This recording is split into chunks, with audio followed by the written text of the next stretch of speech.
नमस्कार, मैं डॉक्टर पल्लवी अहलूवालिया हूँ, professor anaesthesia TMR।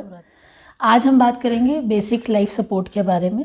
Basic life support में हम अगर आपके घर में कोई पेशेंट कोई अचानक से किसी को कोई बेहोश हो जाता है, तो या आप सड़क पे जा रहे हैं और आपको दिखे कोई आप वहाँ कोई बेहोश पड़ा है, तो आपको क्या क्या स्टेप्स देखने होते हैं ताकि आप उसकी मदद कर सकें।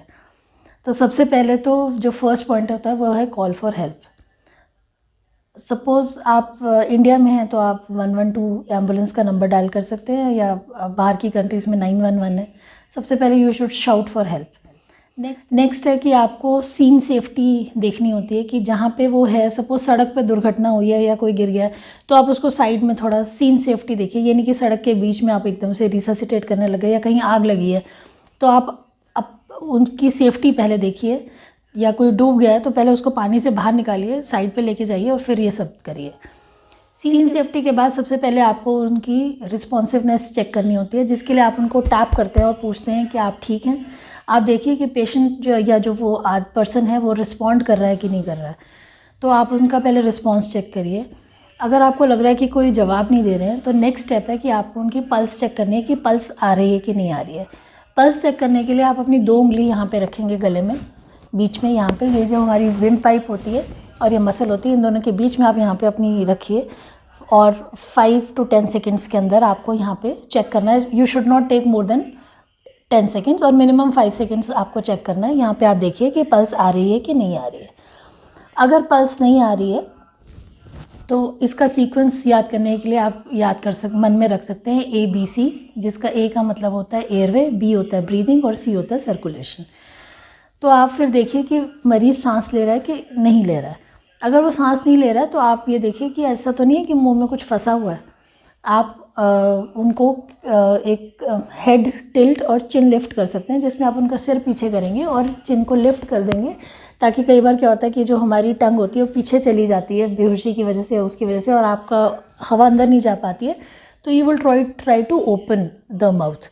तो उसके लिए आप उनका हेड को टिल्ट करके और चिन को लिफ्ट कर देंगे ताकि एयर अंदर जा सके। उसके बाद एयरवे क्लियर करने के बाद आप उनका कार्डियक मसाज शुरू करेंगे।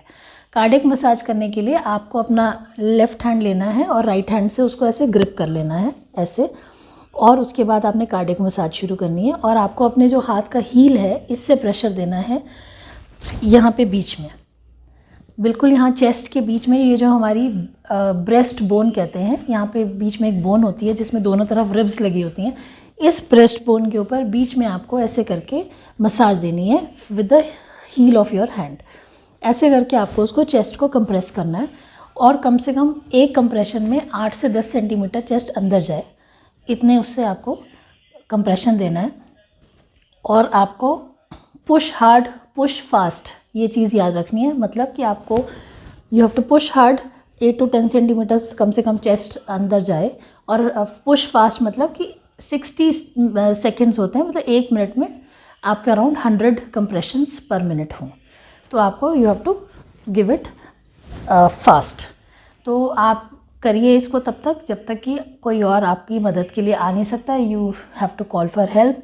अगर आप 2 लोग हैं तो आप उनमें से एक can continue with the compression और दूसरा ब्रीदिंग वाला पार्ट मैनेज कर सकता है, या तो you can give mouth to mouth respiration.